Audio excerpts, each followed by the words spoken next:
Elias Thorne thought he had grown used to life pinning him against the wall, raising a 6-year-old daughter alone, drowning in debt, working a job that barely kept them afloat. But that morning, when he was summoned to the 36th floor to meet the most powerful woman in the company, everything went far beyond the fear of being fired. Vivian Sterling did not fire him.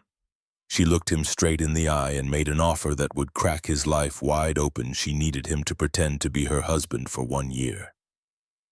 Elias froze his mind, catching on the only question that seemed to matter, half joking, half deadly serious.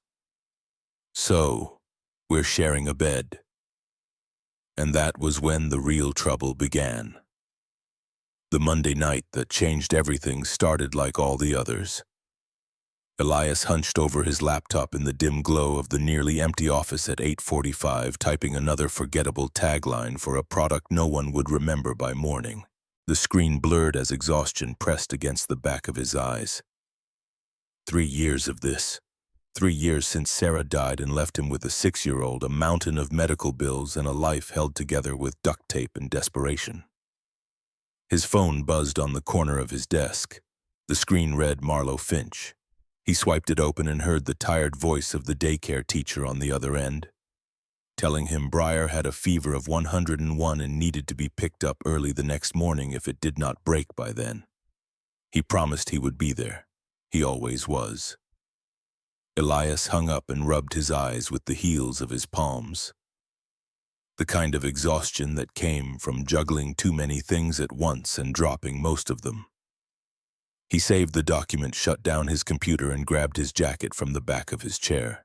The fluorescent lights hummed overhead as he walked through rows of empty cubicles toward the elevator bank. Most people had left hours ago. He turned the corner too fast and collided with someone coming the other way. A leather portfolio slipped from her hands and hit the polished tile floor with a sharp crack. Papers scattered in a wide arc across the hallway. Elias dropped to his knees immediately, his pulse spiking with embarrassment. The woman crouched across from him, her movements precise and controlled, each gesture deliberate. He looked up and recognition hit him like cold water. Vivian Sterling, 29 years old, CEO of Sterling Marketing Group, the kind of person who did not make small talk in the break room and did not need to. She was cold in the way that powerful people often were, and she rarely spoke to anyone below the executive floor. Her dark hair was pulled back in a flawless twist, her suit tailored to the kind of perfection that cost more than Elias made in a month. They reached for the portfolio at the same time. Their hands did not touch, but the air between them felt tight, charged with the awkwardness of unequal worlds colliding. Elias handed her the folder and stood pulling himself to his full height. Vivian straightened across from him, her expression unreadable, a mask that gave nothing away. She thanked him without warmth, the words clipped and formal, then turned to leave. That should have been the end of it. But it was not, because Elias noticed something she had missed, a sealed envelope, cream-colored and embossed, half hidden beneath a filing cabinet near the wall. He picked it up and called out to her. Vivian stopped mid-stride, turned back with a flicker of irritation crossing her face. Elias jogged toward her, holding the envelope out like it might explode if he held it too long. She took it from him and opened her purse, pulling out 5 crisp $100 bills. She held the money toward him, her expression expectant. Elias stared at the cash, then at her face, reading the assumption written there. He shook his head and took a step back. "I was just returning something that wasn't mine. I don't need to be paid for that." Vivian's eyes narrowed slightly, as if she were trying to solve a puzzle she had not expected to encounter. She asked if he was sure. He said he was. Then he walked away, leaving her standing alone in the fluorescent-lit hallway with the money still in her hand. A woman who had just met someone who did not want anything from her. Elias did not know that Vivian Sterling did not forget things like that. She went back to her office on the 36th floor and pulled up the employee directory on her desktop.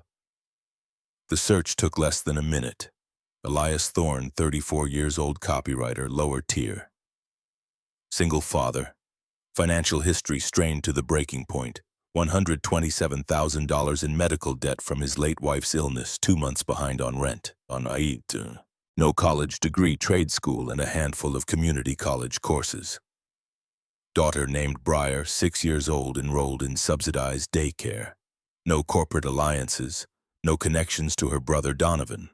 Elias Thorne was clean, unremarkable, and desperate. Vivian leaned back in her leather chair and considered the pieces falling into place.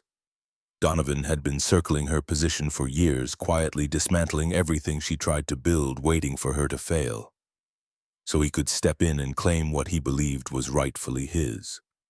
Their father had groomed Donovan from the age of 16 to take over Sterling marketing, and then the old man had died and left the company to Vivian anyway, with one impossible condition attached. She needed someone she could control, someone who had no reason to refuse, someone who would not draw attention or raise suspicion. Elias Thorne fit the profile perfectly. She picked up her phone and called her lawyer. I found him. 7 days later, Elias received an email from Human Resources. The subject line was vague. Meeting request, but the body made his stomach drop. He was being summoned to the 36th floor at 9 in the morning. No explanation, no context, just a calendar invite with Vivian Sterling's name attached to it. Elias read it 3 times, trying to figure out what he had done wrong.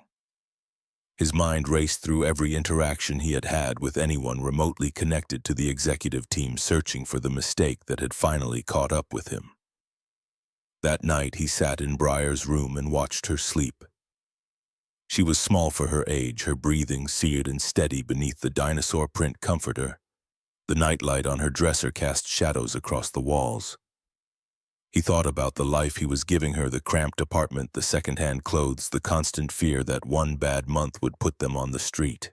He thought about the stack of medical bills on the kitchen counter, the ones he had stopped opening because knowing the exact number did not change anything. He thought about his own father, the man who had walked out when Elias was 12, leaving behind nothing but unpaid gambling debts and the smell of whiskey.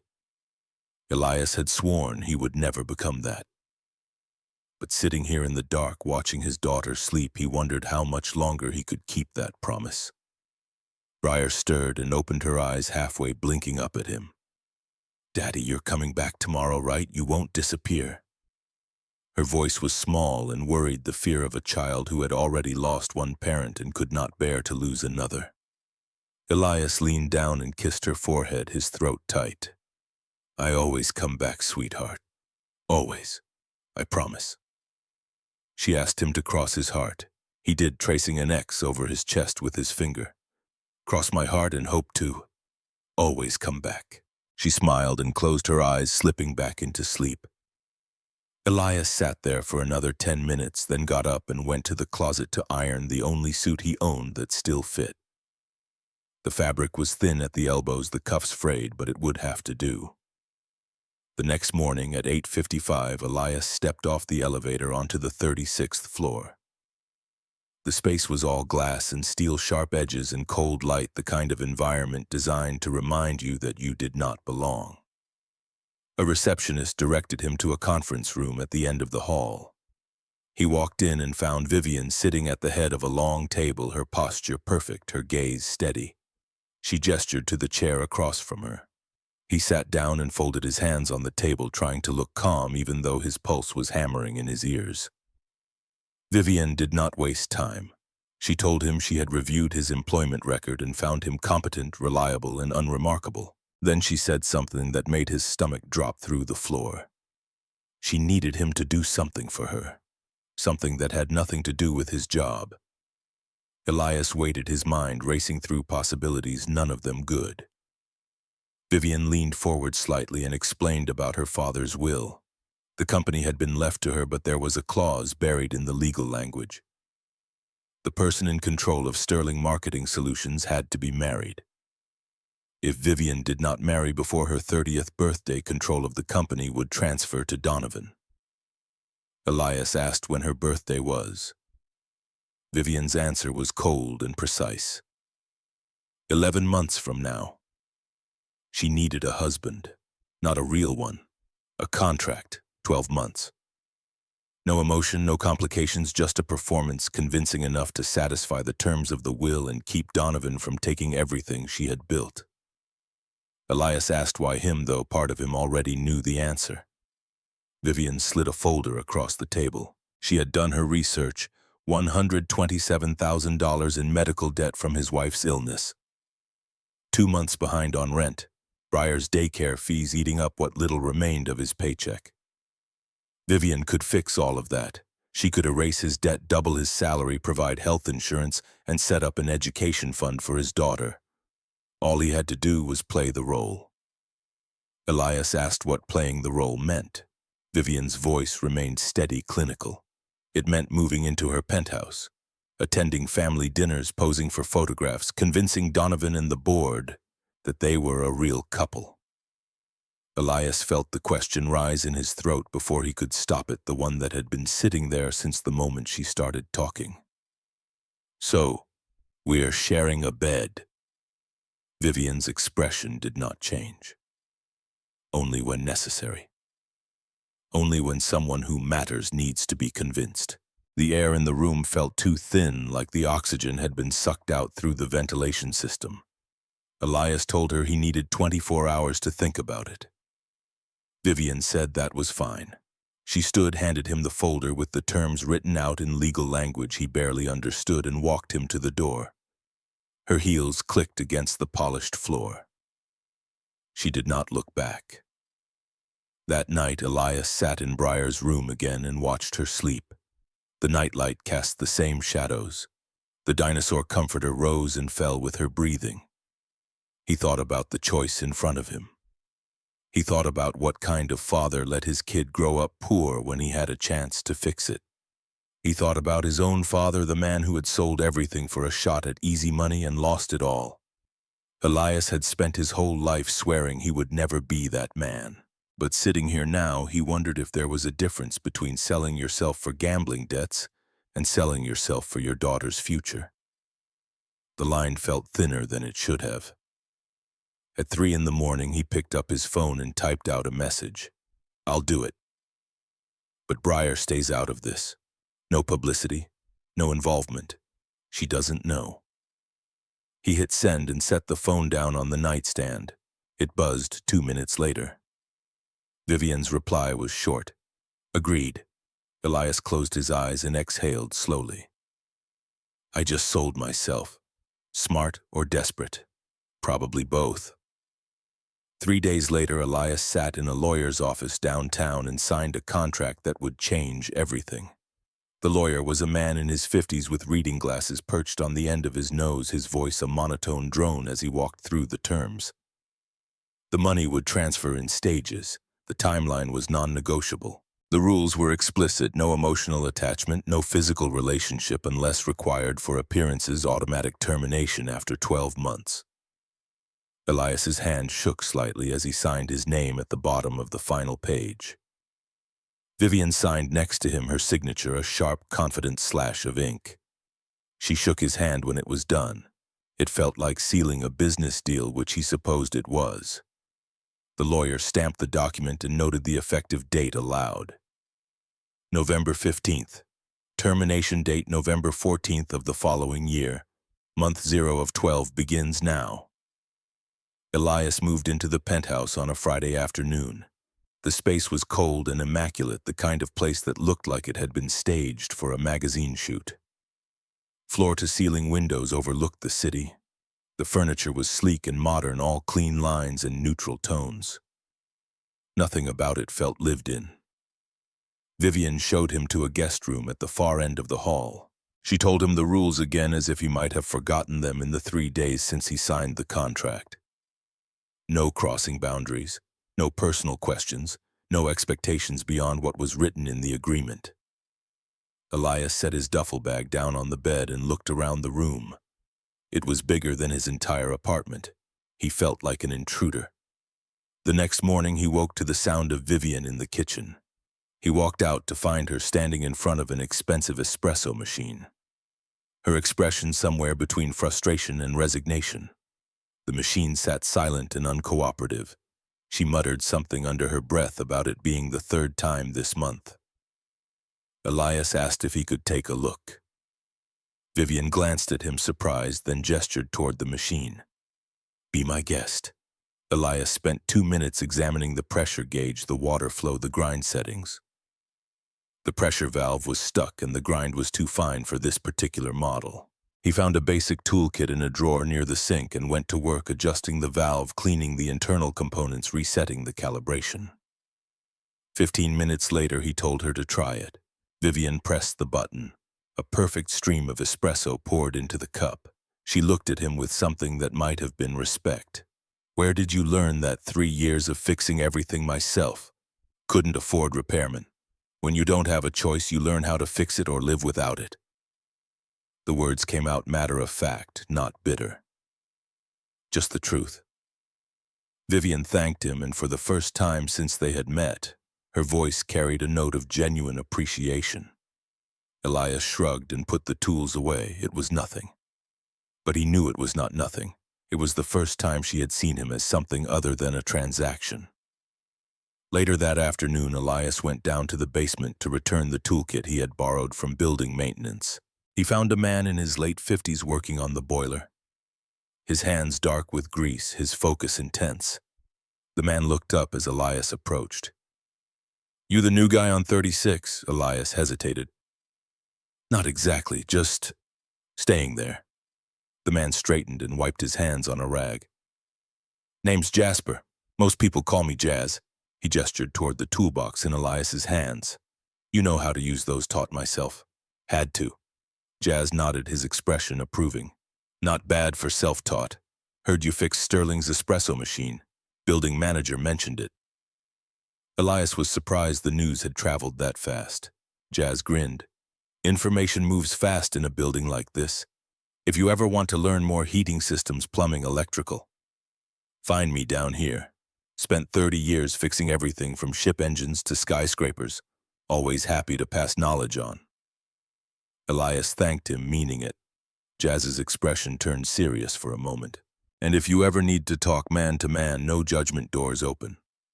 Sometimes it helps to say things out loud to someone who won't repeat them. Elias felt something loosen in his chest.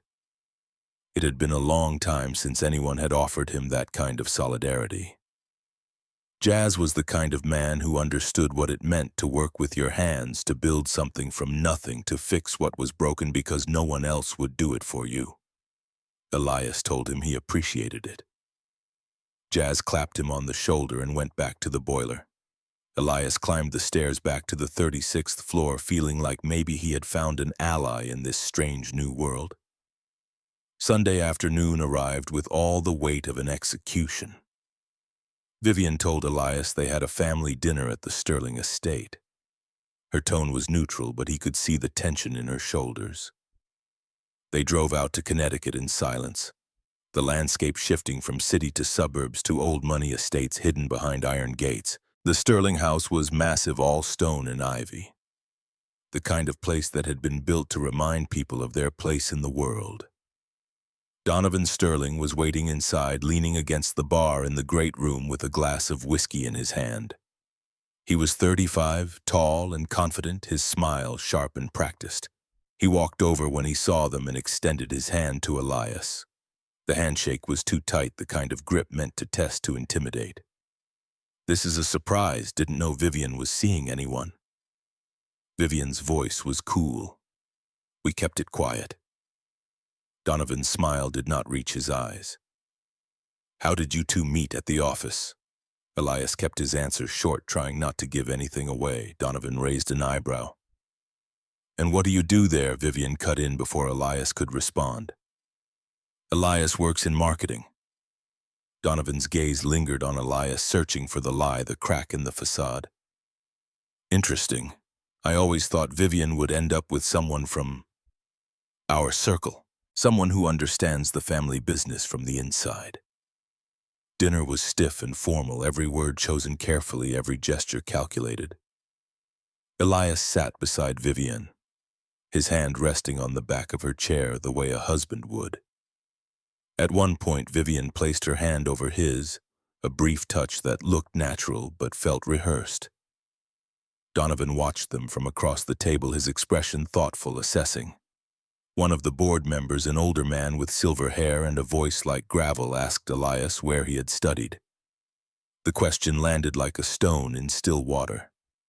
Elias hesitated. I didn't go to university. Trade school. Some courses at community college. The silence that followed was thick and uncomfortable. Vivian's voice cut through it, cold and sharp. Elias wrote the tagline for our Q4 campaign. Increased click-through rates by 34%. I'd say results matter more than credentials. Elias was surprised she knew the numbers. She had done her research, learned the details of his work, armed herself with facts. It was the first time he realized she saw him as more than just a name on a contract. The board member nodded, but the judgment in his eyes did not fade. On the drive back to the city, Vivian did not speak.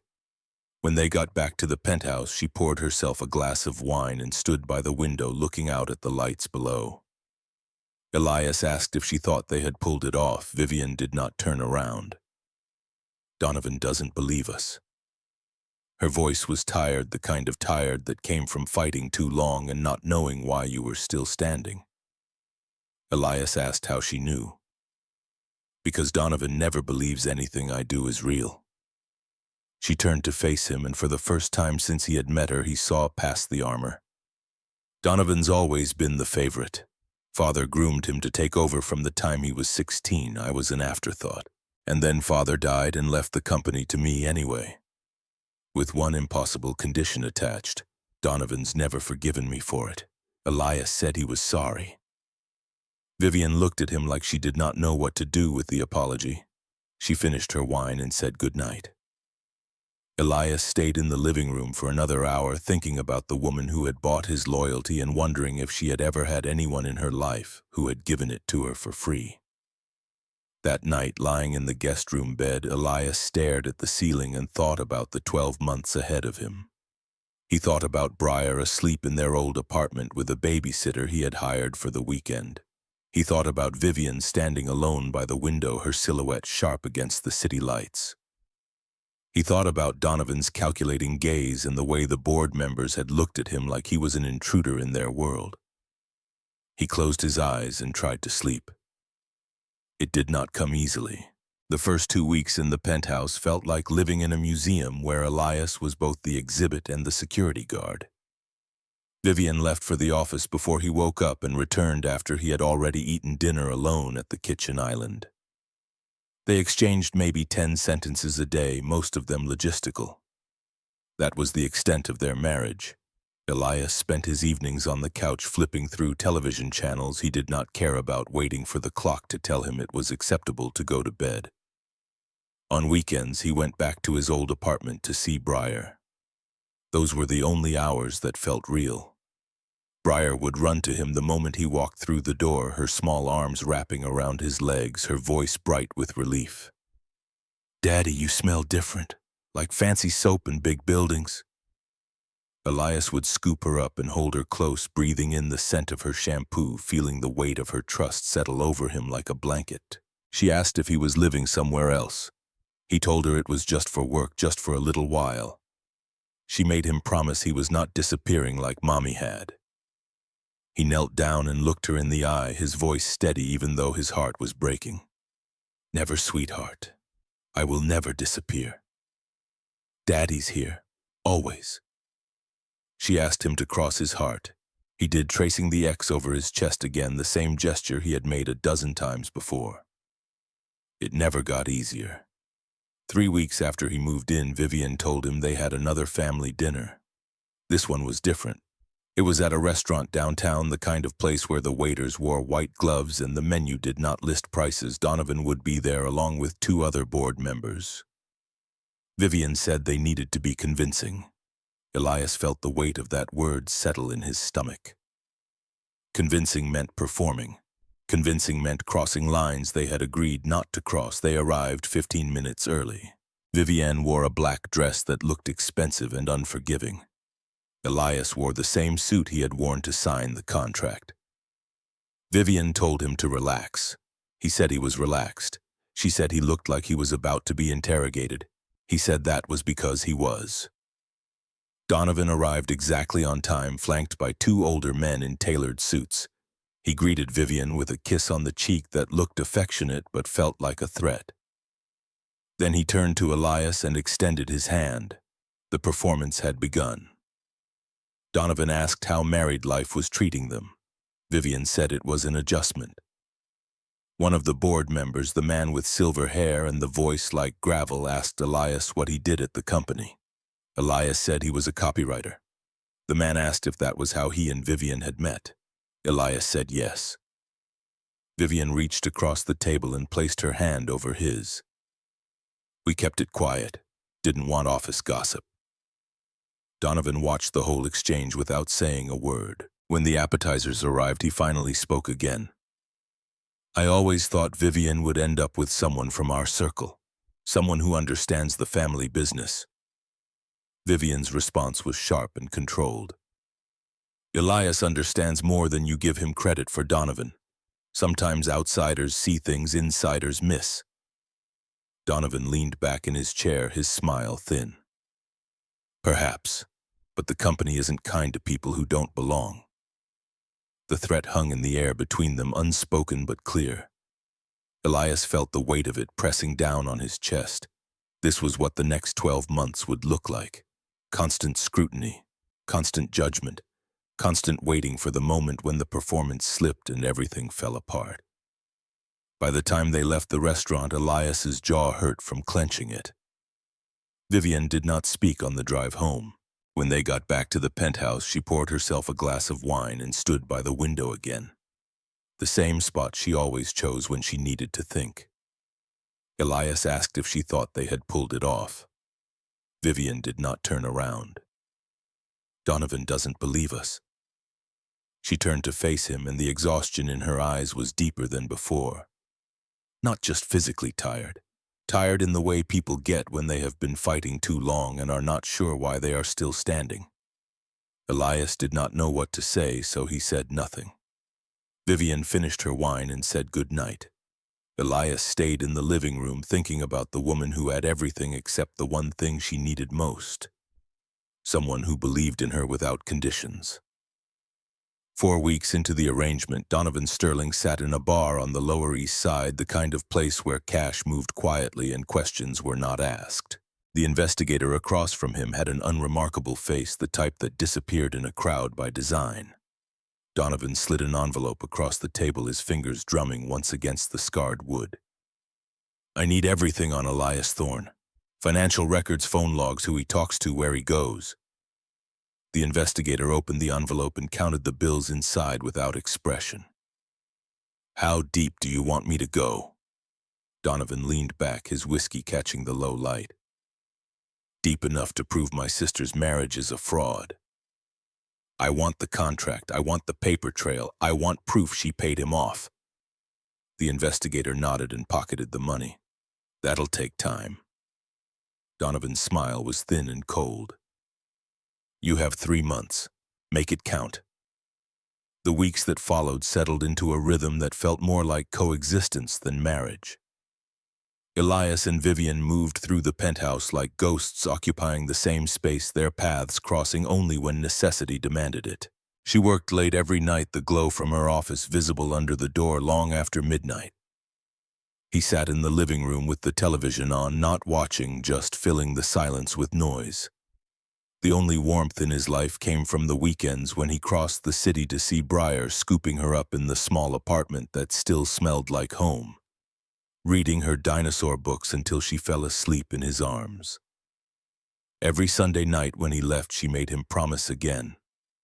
You're coming back, right? Always, sweetheart, always. The crossing his heart gesture had become a ritual between them, a fragile promise against the fear that lived in her 6-year-old heart. February arrived with a storm that knocked out power across 3 neighborhoods. The penthouse went dark at 10 on a Wednesday night, the hum of electricity cutting off mid-breath. Elias was in the living room when it happened, the sudden blackness pressing against his eyes. He heard footsteps in the hall, and then saw the glow of a phone screen as Vivian emerged from her office. Her face was pale in the artificial light, her hair loose around her shoulders instead of pulled back in its usual severe twist. She looked younger like this, less guarded, almost vulnerable. Elias found 2 wine glasses in the cabinet and poured from the bottle she kept on the counter. They sat on opposite ends of the couch, the darkness between them somehow easier than the fluorescent honesty of electric light. The silence stretched for several minutes before Vivian spoke. "Why did you really agree to this?" Her voice was soft, genuinely curious rather than interrogating. Elias took a long drink before answering. "You already know why." She shook her head, the movement barely visible in the dim glow of their phones. "I know what the contract says. I want to know what you were thinking when you signed it." Elias set his glass down and leaned his head back against the couch. "I was thinking about Briar, about what kind of father lets his kid grow up poor when he has a chance to fix it." He paused, the next words harder to say. "But I was also scared. My father left us when I was 12. Gambling debts. He sold everything, the house, my mom's jewelry, his integrity. I always swore I'd never be like him.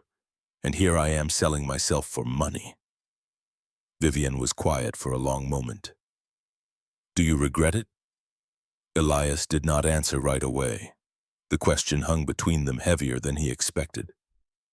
"Don't know yet. Ask me in 12 months. He turned the question back on her. "Do you?" Vivian's laugh was bitter and brief. "No. I'd do whatever it takes to keep Donovan from winning." She shifted on the couch, drawing her legs up under her, making herself smaller. "Donovan's always been the golden child. Smart, charismatic, everything father wanted. I was invisible until it was convenient. The daughter he trotted out for appearances. Then he died and left everything to me. Not because he believed in me, but because he wanted to punish Donovan for something. I've spent 3 years trying to prove I deserve it, that I'm good enough." Her voice dropped, almost too quiet to hear. "Sometimes I think my mother was right. Maybe I'll never be good enough." Elias heard the crack in her armor, the vulnerability she would never show in daylight. He told her about Sarah, about the last 6 months in the hospital when the bills came faster than he could count them. About watching her slip away and knowing he could not save her. That kind of powerlessness, it changes you. Makes you desperate in ways you don't expect. Vivian listened without interrupting, her profile sharp against the city lights filtering through the windows. They talked for 2 hours, their voices low and careful, trading pieces of themselves in the dark. When the power came back on, the sudden brightness made them both flinch. Vivian stood and smoothed her clothes, the professional mask snapping back into place. "I should get back to work." She stopped at the doorway and looked back at him. "Thank you." Elias did not ask what for. He knew she was not thanking him for the conversation. She was thanking him for seeing her as human. The following Saturday, Elias mentioned over breakfast that he was taking Briar to the park. Vivian surprised him by asking if she could come. She wanted to see what his life looked like outside the penthouse walls. Elias hesitated, thinking of all the ways this could complicate things, then nodded.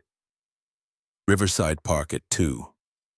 Vivian arrived in jeans and a cable knit sweater, her hair pulled back in a simple ponytail, no makeup softening her features. She looked like a different person, someone who might shop at farmers markets and laugh at bad jokes. Briar was on the swings when she spotted Vivian approaching. The little girl slowed her momentum and jumped off, landing with practiced ease. She walked up to Vivian with the fearless curiosity of childhood. "Who are you?" Elias started to answer, but Vivian knelt down to Briar's eye level first. "I'm a friend of your daddy's." Briar tilted her head, studying Vivian's face with disconcerting intensity. "Are you Daddy's girlfriend?" The question landed like a stone. Elias felt his heart stop.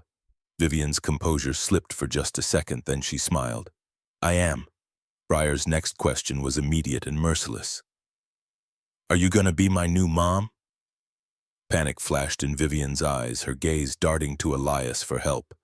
He knelt down beside them. "That's not how it works, honey." Briar shrugged with the easy acceptance of the very young. Okay. She turned and ran back toward the swings, the moment already forgotten. Elias and Vivian stood slowly, both of them shaken by different things. They walked along the edge of the pond while Briar raced ahead, chasing pigeons and laughing at nothing in particular. Vivian asked what Briar knew about the arrangement. Elias's answer was firm. Nothing.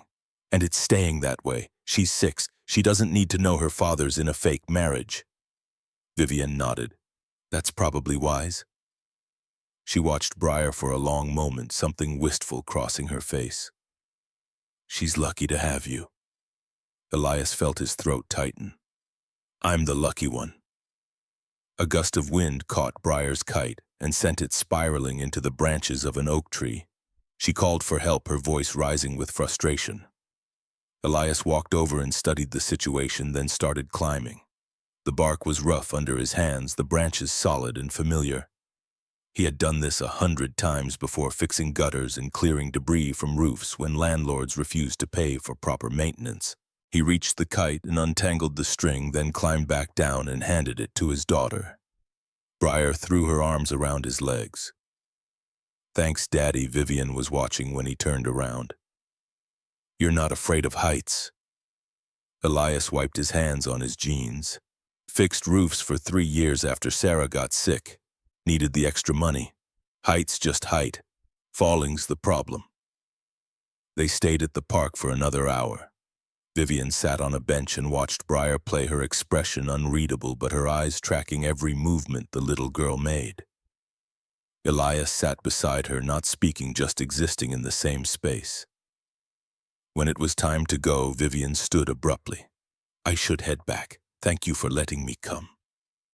She walked away without looking back, but Elias had seen the longing in her face, the way she had watched Briar, like someone looking at something they were never allowed to want. That night, lying in bed, Elias thought about Vivian's expression at the park. He thought about the life she might have had if she had been allowed to want things that were not tied to power or legacy. He thought about the way she had looked at his daughter, not with polite detachment, but with something that looked like hunger. It made him wonder what she had given up to become the woman everyone expected her to be. 2 weeks later, Vivian informed him they needed wedding photos. The family needed proof, something tangible to show at dinners and board meetings. Elias agreed because he had no choice. They met at a studio downtown on a Saturday afternoon. The photographer was a middle-aged woman with efficient hands and a professional smile. She positioned them in front of a white backdrop and gave instructions in a steady stream. Stand closer. Look at each other. Smile like you mean it. Hold hands.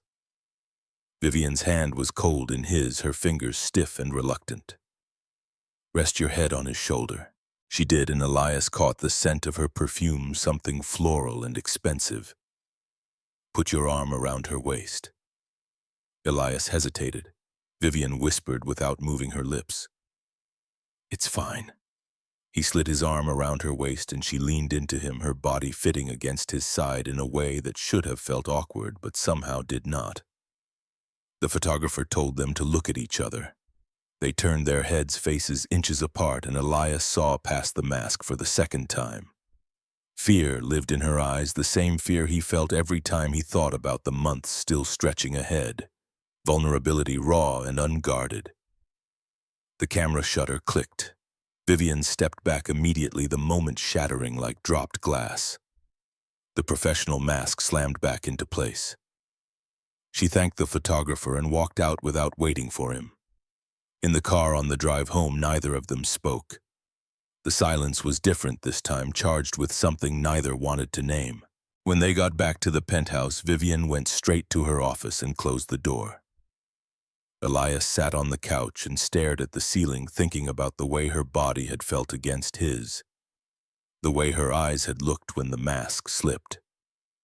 The lines they had drawn were not as clear as either of them had thought, and that was dangerous. Jazz found Elias in the basement the following week. The older man was working on the heating system, his hands dark with grease, his focus absolute. He looked up when Elias approached. Come to help or learn both? Jazz grinned and handed him a wrench. They worked in companionable silence for a while, Jazz explaining the intricacies of pressure valves and gas lines. Elias listening and asking questions when he did not understand.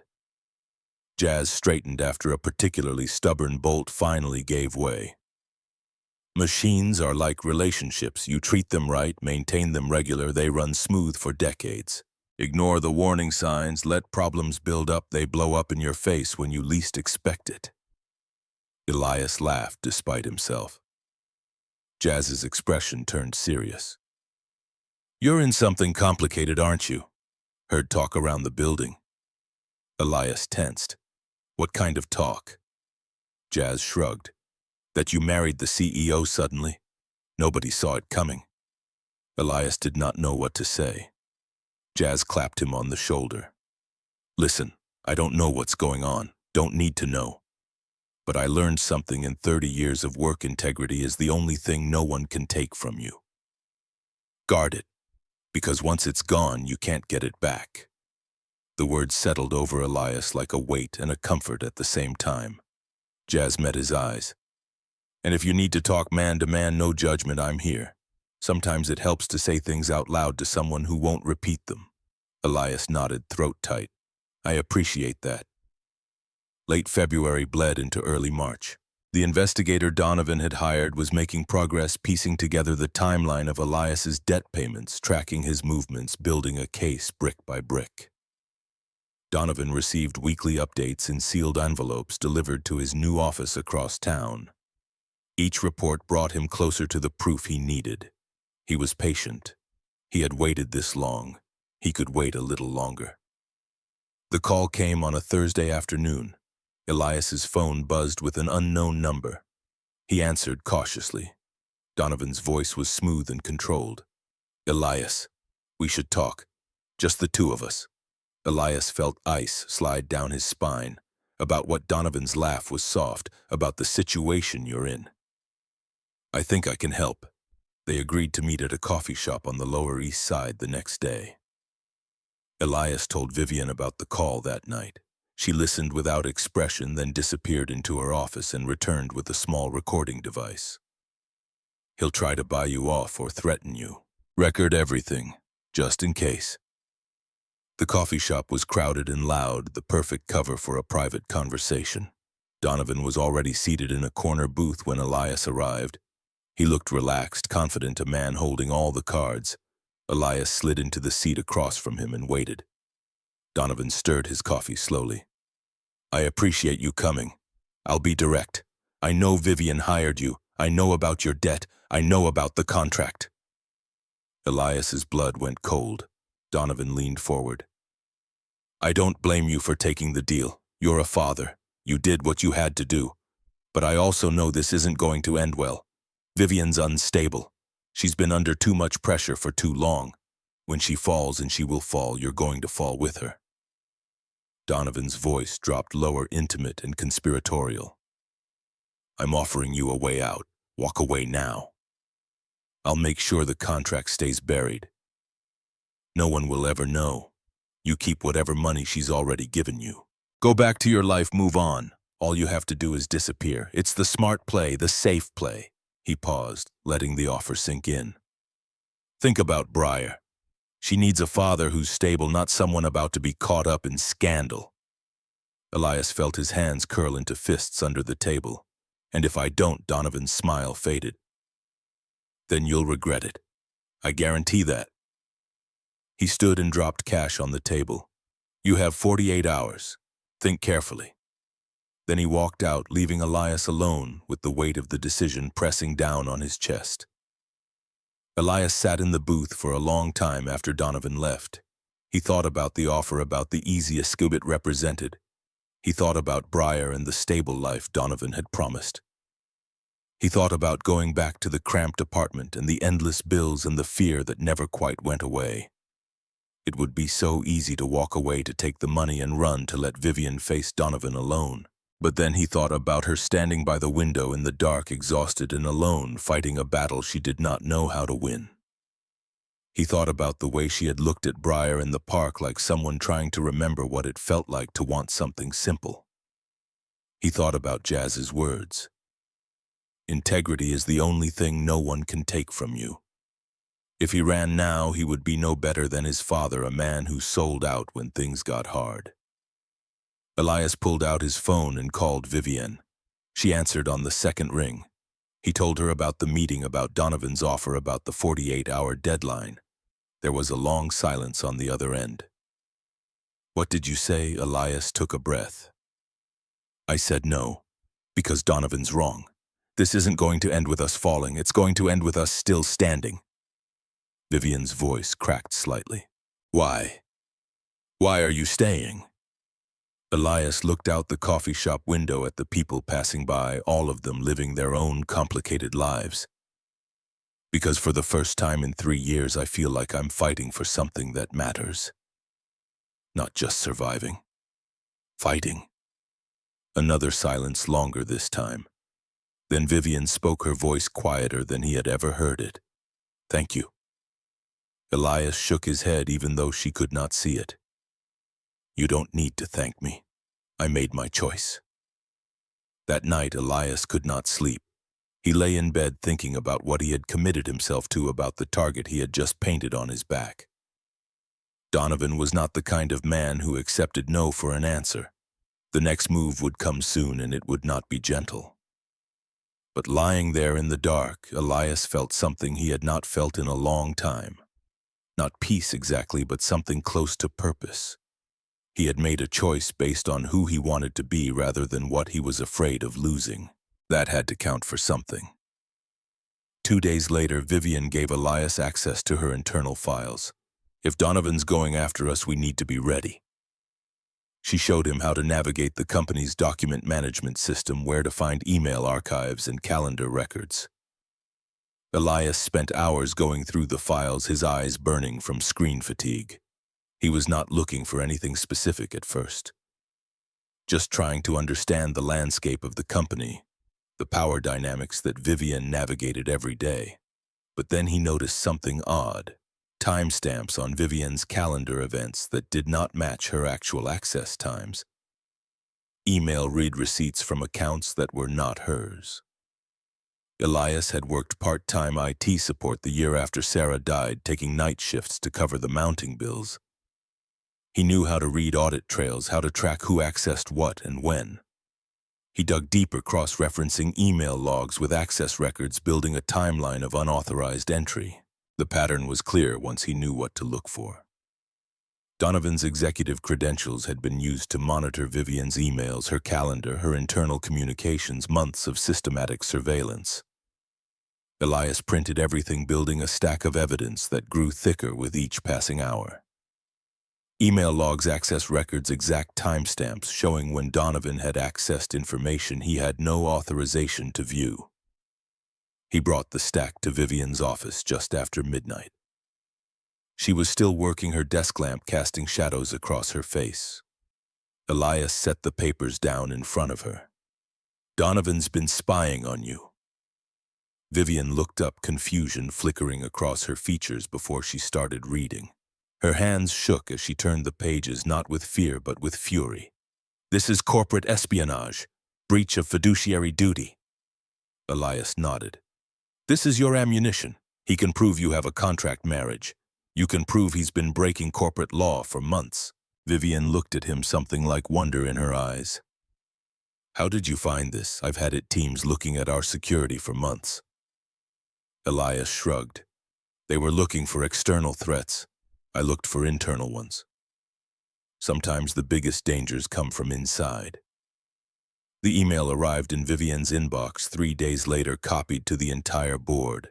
The subject line read, "Emergency Board Meeting, Critical Leadership Concerns."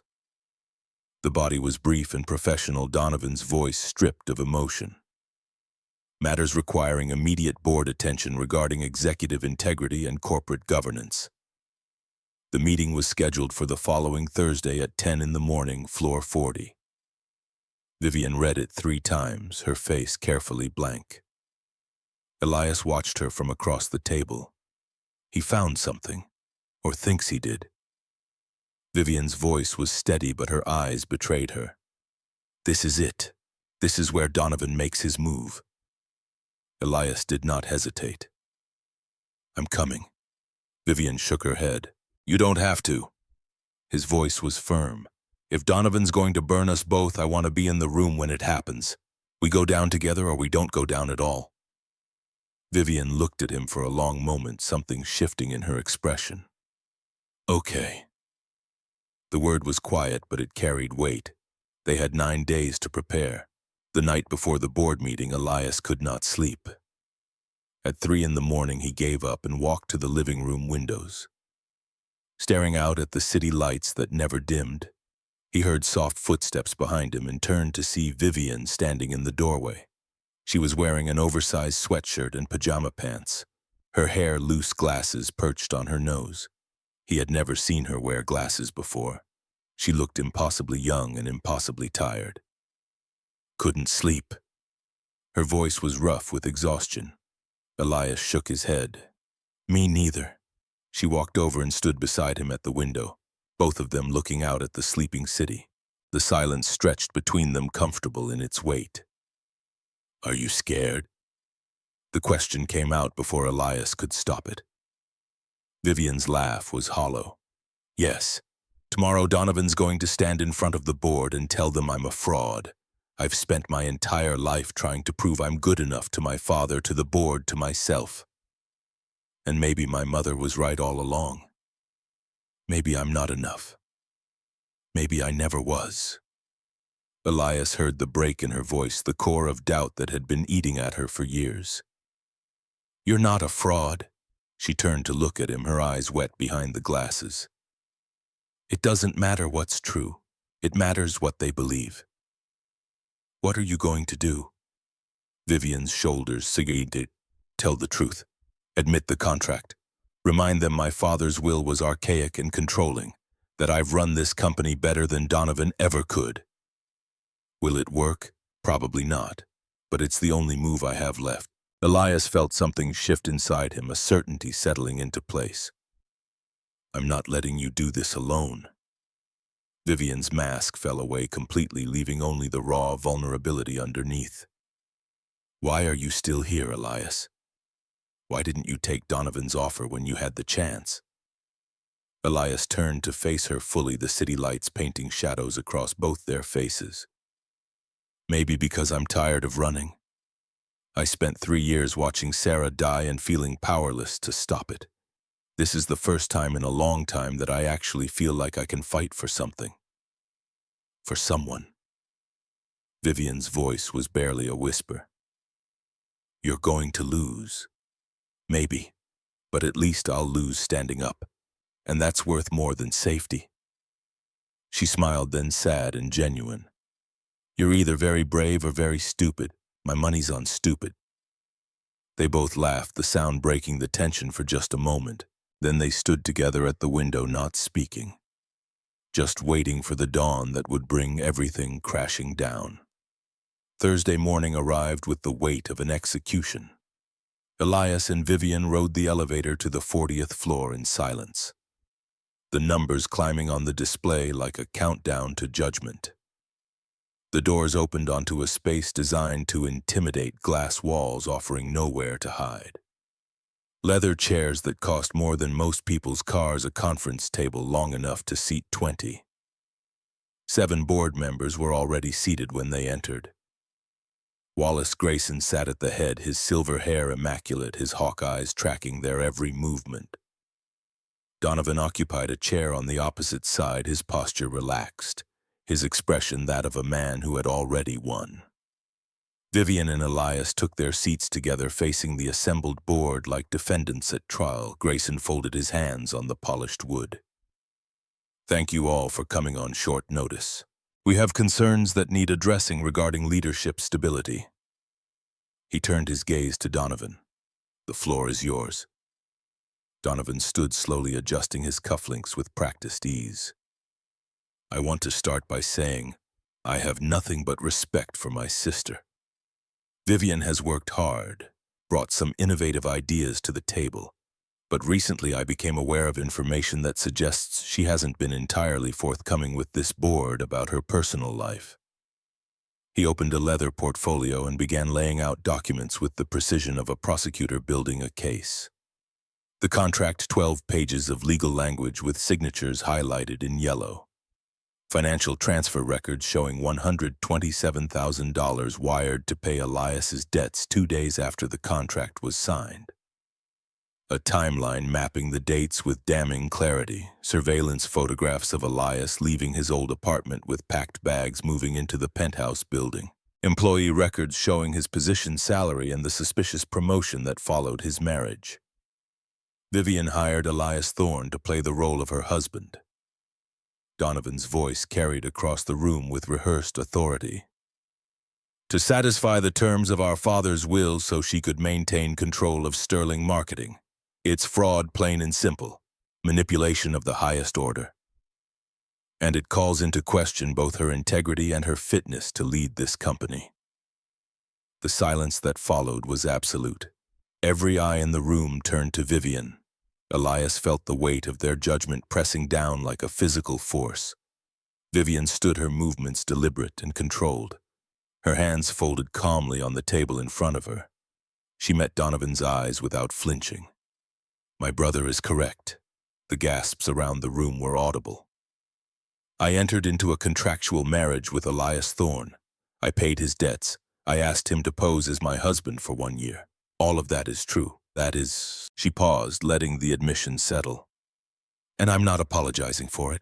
The problem isn't that I hired Elias. Her voice cut through the murmurs like a blade. The problem is that our father wrote a will that treats marriage like a qualification for leadership. It's archaic, insulting, and fundamentally sexist. He never questioned whether Donovan could run this company without a wife, but somehow my marital status determines my competence. She turned to face the board directly. I've spent 3 years increasing revenue by 38%. We expanded into 2 new markets. Our client retention rate is the highest in company history. Sterling Marketing Solutions is now one of the most respected firms in the industry. Would any of that have been possible if Donovan were in charge? Donovan's response was immediate. That's not the point, Vivian. The point is you lied to this board, to our family, to everyone. Vivian's laugh was cold. I played the game I was forced to play. Donovan leaned forward, his knuckles white against the table. You broke the rules. Vivian's eyes flashed. The rules were broken from the start, and the men who wrote them never intended for women like me to win. Elias stood. The movement drew every eye in the room to him. Grayson's expression shifted to one of irritation. Mr. Thorne, is this relevant? Elias's voice was steady despite the adrenaline coursing through his veins. It is, sir. 2 weeks ago, Donovan Sterling came to me with an offer. He said he knew about the contract, knew about my debt. He offered me money to walk away from Vivian, promised to bury the contract if I disappeared. He tried to bribe me into abandoning her so he could expose this without interference. Donovan's face went rigid. That's a lie. Elias pulled out his phone and opened the recording app. The playback was crystal clear in the silent room.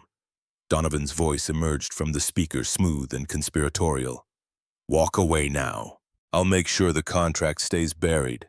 No one will ever know. You keep whatever money she's already given you. Go back to your life, move on. All you have to do is disappear.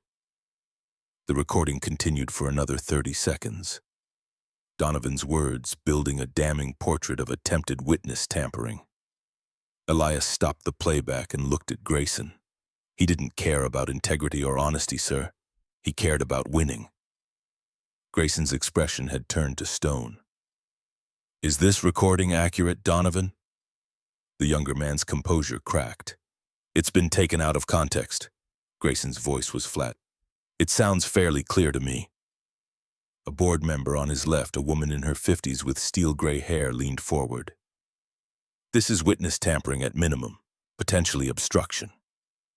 Elias continued before the moment could slip away. While reviewing Vivian's files to prepare for this meeting, I discovered something else. He pulled a thick folder from the briefcase at his feet and handed it to Grayson. Donovan has been using his executive access credentials to monitor Vivian's emails and calendar for months, tracking her meetings, reading her communications with this board, accessing her personal correspondence. It's a direct violation of company policy and a breach of fiduciary duty. Those are email logs, access records, timestamps showing exactly when Donovan accessed information he had no authorization to view.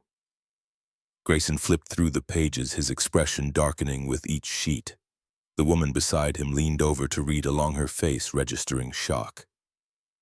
Another board member, a man with wire-rimmed glasses and a professor's bearing, spoke up.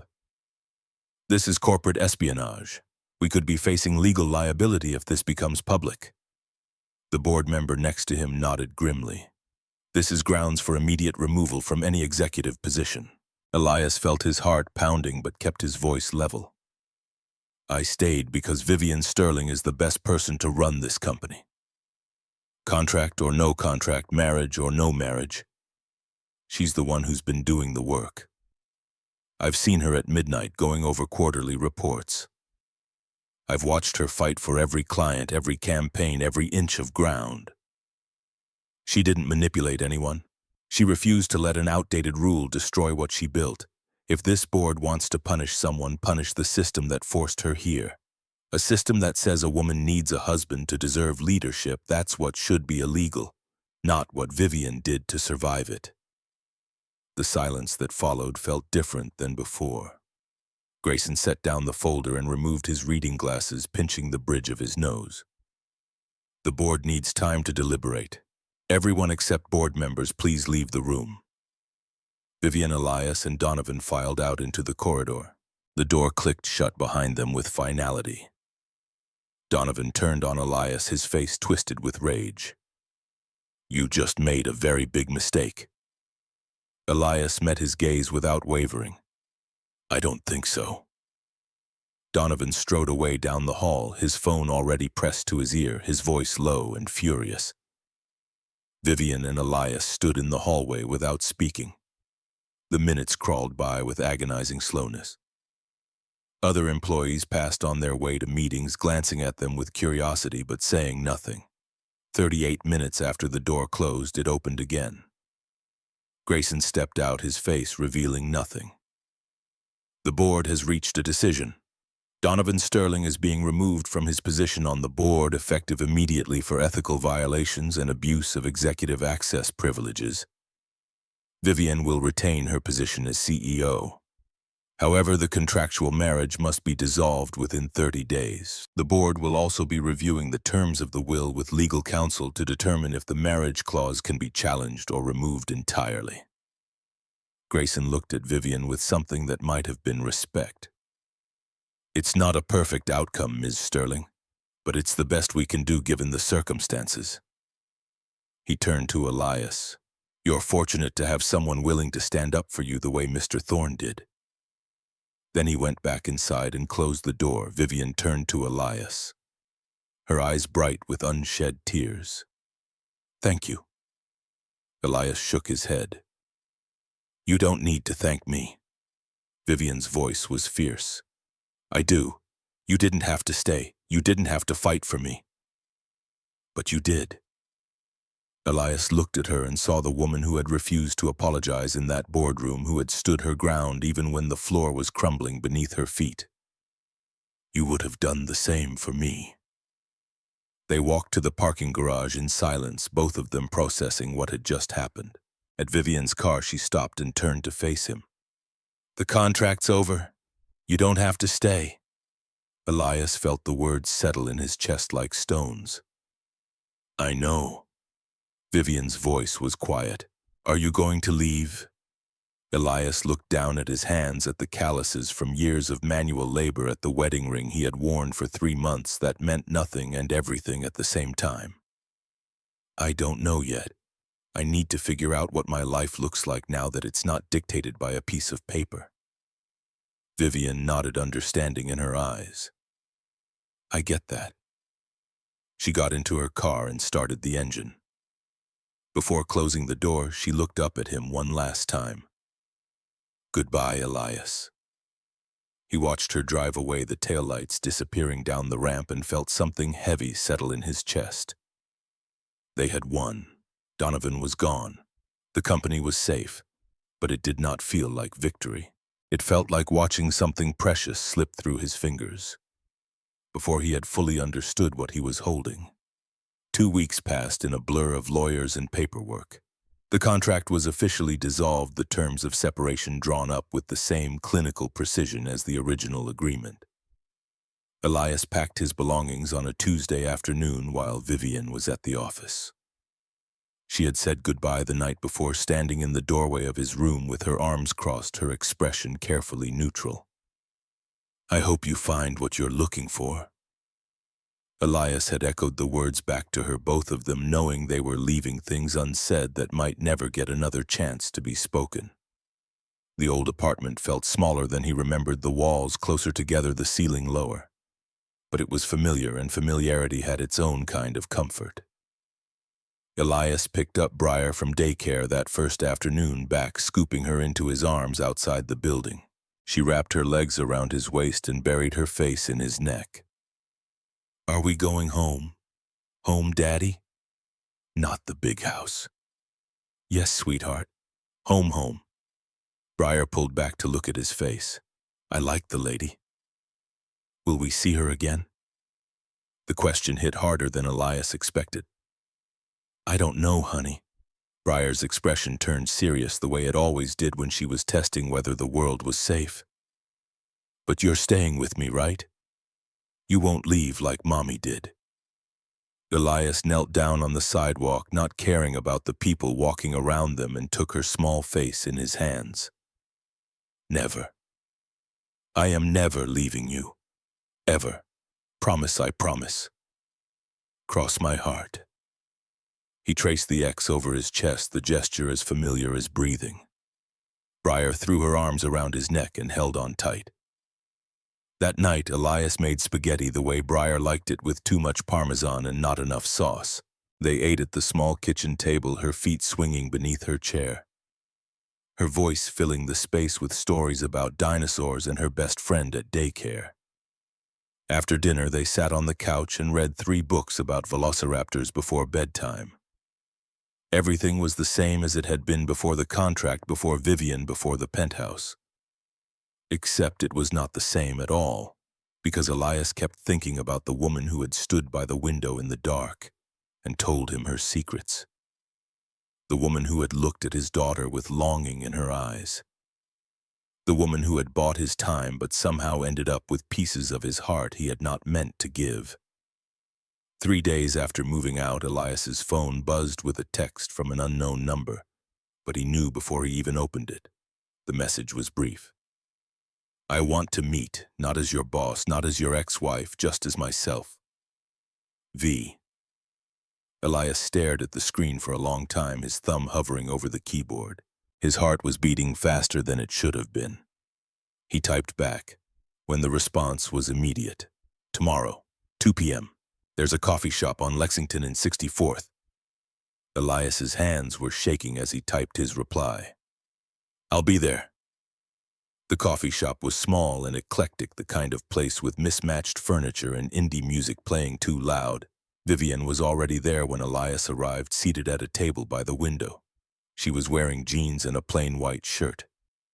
Her hair down around her shoulders, no makeup softening her features. She looked nervous. Elias had never seen her look nervous before. "Hi." Her voice was uncertain. "Hi." He sat down across from her, suddenly aware of how strange this felt, meeting her like 2 normal people instead of business partners playing roles. "I've been thinking." Vivian's hands wrapped around her coffee cup like she needed something to hold on to. "About the last few months, about everything that happened, how it ended. And I realized something." She looked up at him, her eyes searching his face. "I've spent so long pretending to be what everyone else needed me to be. I forgot what it felt like to just be honest. I want to try that now with you, if you're willing." Elias felt his chest tighten. "What does that mean?" Vivian took a breath. "It means no contract, no performance. No conditions, just two people who went through something strange and difficult together trying to figure out if there's something real underneath all of it. I don't know if it'll work. I don't even know if I'm capable of this kind of thing. But I want to try. Her voice dropped to barely above a whisper. Do you? Elias looked at her across the table and saw past all the armor she had worn for so long. He saw the woman who had refused to apologize when the world demanded it, who had told him the truth in the darkness when the power went out, who had watched Briar play in the park like she was memorizing what joy looked like. He thought about walking away, about the safety of keeping his life simple and uncomplicated. But he also thought about what Jazz had told him in the basement about integrity being the only thing no one could take, and he realized that pretending he did not feel anything would be its own kind of dishonesty. Yes, I want to try. I don't know if I'm what you need, but I know I want to find out. Vivian's smile was tentative and genuine, the first real smile he had seen from her that was not tinged with sadness or exhaustion. Good. She took a sip of her coffee, then set it down with a small laugh. So, are we sharing a bed? The callback to his question from that first meeting made them both laugh, the tension breaking like a fever. Maybe, but not tonight. Fair enough. They sat for a while talking about small things that did not matter and somehow mattered more than anything else. Vivian asked about Briar. How is she? Elias smiled. Good. Currently obsessed with velociraptors. Very specific about which dinosaurs are the coolest. Vivian's expression softened. I'd like to see her again. Properly this time. Not as part of a contract. Just as someone in your life. Elias felt warmth spread through his chest. I'd like that too. She keeps asking about the pretty lady from the park. I think she'd be thrilled. How's the board treating you? Elias shifted the conversation to safer ground. Vivian's face lit up in a way he had never seen before, cautiously respectful. They're actually moving forward with challenging the will clause. Legal thinks they can have it removed entirely within 6 months. That's good. It's more than good. It's freedom. Vivian's voice carried a note of wonder as if she could not quite believe it herself. Donovan took a position at a competitor in Boston. He's gone. Elias felt a weight he had not realized he was carrying lift from his shoulders. How do you feel about that? Like I can finally breathe. Vivian leaned forward, her elbows on the table. I want to do this slowly, real dates, getting to know each other without a script or an audience. No expectations beyond seeing where this goes. Elias nodded. Slow sounds perfect. And I want to meet Briar not as someone trying to replace her mother, just as someone who cares about her father. Elias felt his throat tighten. She already likes you. Called you the lady with kind eyes. Vivian blushed, a flush spreading across her cheeks that made her look younger, more vulnerable. That might be the nicest thing anyone's ever said about me. You know what's funny? Elias leaned back in his chair. What the contract was supposed to be 12 months. We only made it 3.5. Vivian tilted her head. Maybe we were on the wrong timeline. What do you mean? Maybe we needed to stop counting months and start counting moments, the ones that actually mattered. Elias smiled. That's very philosophical for someone who runs a company with spreadsheets. Vivian laughed. I'm trying new things. Turns out there's life outside Excel and quarterly reports. When can I see you again? Vivian's question was simple but carried weight. Elias thought about his weekend plans. Saturday, Briar and I are going to the Natural History Museum. Dinosaur exhibit. I'd love that. Elias felt he needed to set expectations. Fair warning, it's loud kids and overpriced toy dinosaurs in the gift shop. Nothing fancy. Vivian's smile was bright and unguarded. Sounds perfect. Way better than another charity gala where everyone pretends to like each other and I have to make small talk about market trends. They stood to leave, the afternoon sun slanting through the windows and painting everything gold. Outside on the sidewalk, they faced each other awkwardly, neither quite sure how to say goodbye. Vivian extended her hand for a handshake, then laughed at herself. That's ridiculous. We're past handshakes. Elias grinned and pulled her into a brief hug. She was stiff for just a moment, then relaxed into it, her arms coming up around his shoulders. See you Saturday. See you Saturday. Elias walked toward the subway, turning back once to see her still standing on the sidewalk, watching him go, a smile on her face that looked like sunlight breaking through clouds. That evening, Elias picked up Briar from the neighbor who had been watching her. She ran to him with her usual enthusiasm, chattering about the drawing she had made. On the walk home, she looked up at him with those too perceptive 6-year-old eyes. You look happy, Daddy? Elias squeezed her hand. I am, sweetheart. Is it because of the pretty lady? Maybe a little. Briar nodded seriously. I like her. She has kind eyes. Not like the people at the bank who look at us funny. Yeah, she does. Briar was quiet for a moment, her small hand warm in his. If she becomes part of our family, what do I call her? Elias's heart stopped. He knelt down on the sidewalk, eye level with his daughter. Whoa, let's slow down a bit. Okay, right now she's Daddy's friend. We're going to the museum on Saturday, the three of us. Briar's face brightened. Really, the dinosaur museum, really? But it's going to be slow, honey. We're getting to know each other. Okay. But I hope she stays. I don't want her to disappear like people do. Elias pulled Briar close, his voice thick. People come into our lives in different ways, sweetheart. Mommy didn't want to leave. Sickness took her away from us. But people who choose to stay, they make that choice every day. And that's what makes it special. You chose to stay with me. Briar's voice was muffled against his shoulder. Always. Forever. Cross your heart, Elias traced the X over his chest, their private promise. Cross my heart. They walked the rest of the way home, hand in hand. Briar's chatter filling the evening air with stories about dinosaurs and what she wanted to show Vivian at the museum.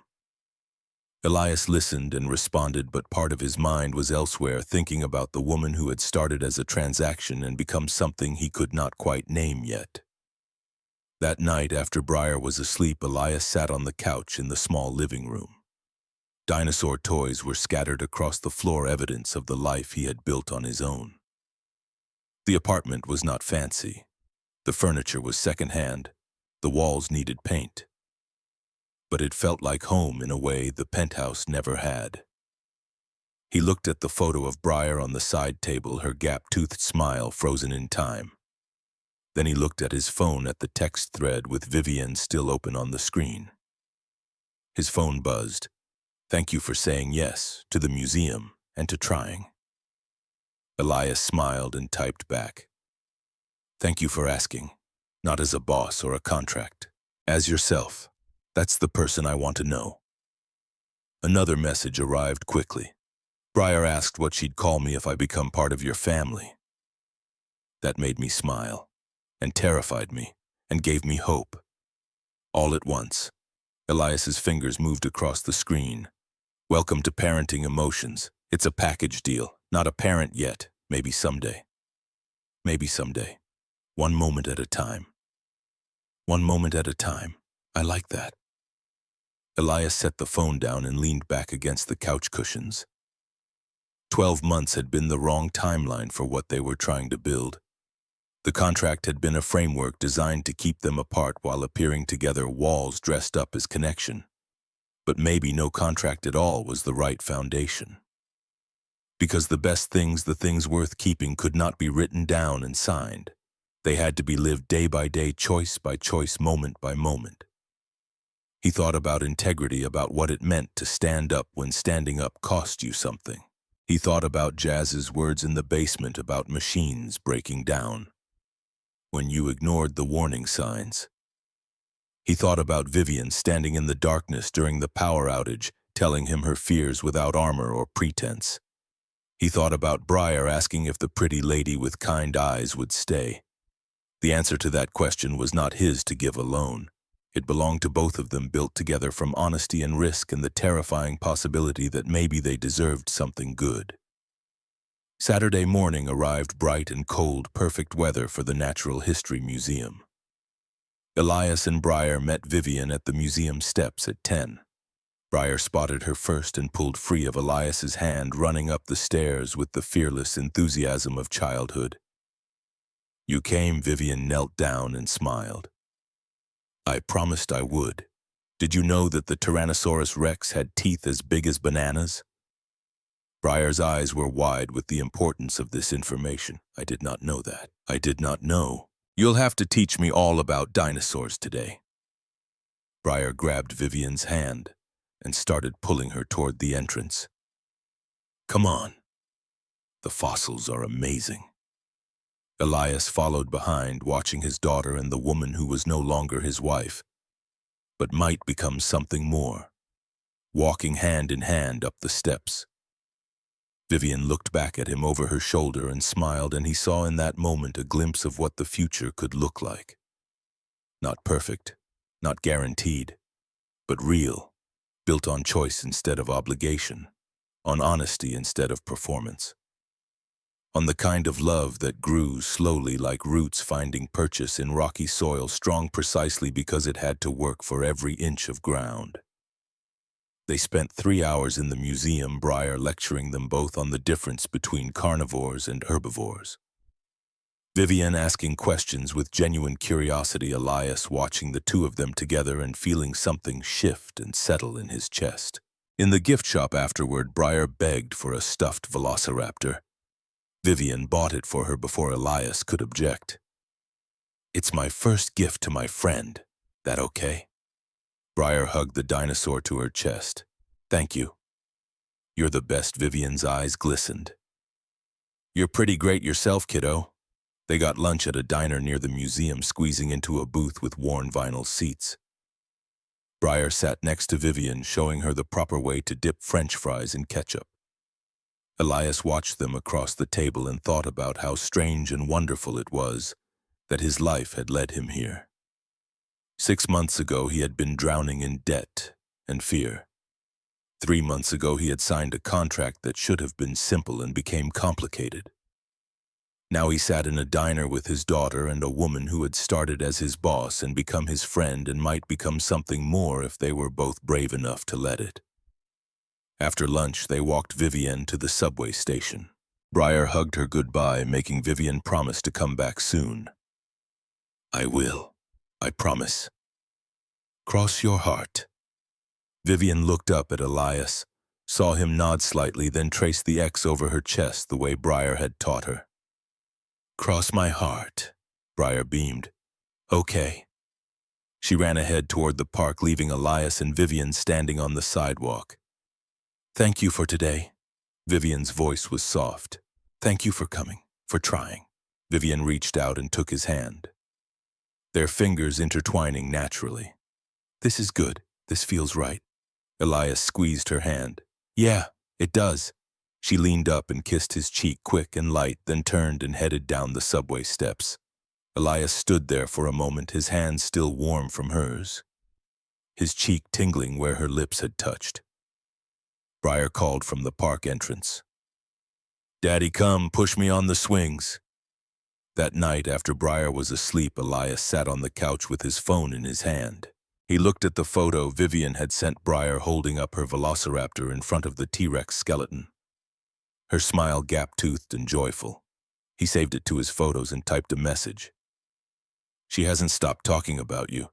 Says you're her favorite grown-up after me." The response came quickly. "She's pretty amazing. You did a good job, Elias." He smiled and set the phone down, not because the conversation was over, but because some things did not need words right away. They had time now. No contract counting down the days, no performance to maintain, just time stretching forward full of possibility. Elias looked around his small apartment at the life he had rebuilt from ashes, at the daughter sleeping in the next room who was his whole world. He thought about the penthouse on the 36th floor where he had spent 3 months learning that money could not buy the things that mattered most. He thought about Vivian, who had purchased his time but earned his respect and maybe slowly was earning his heart. He thought about integrity and choice and the difference between selling yourself and giving yourself freely. The words came to him then, not spoken aloud but settling into his mind with the weight of truth. 12 months had been the wrong contract, but maybe no contract at all was the right one. Because the best things, the things worth keeping, cannot be written down and signed. They have to be lived day by day in the moments between the grand gestures. In the quiet conversations in the dark, in the way someone looks at your child with genuine affection. In the choice to stay when leaving would be easier. In the courage to try again when you have every reason to protect yourself. Elias had sold himself once, trading time for money to save his daughter's future.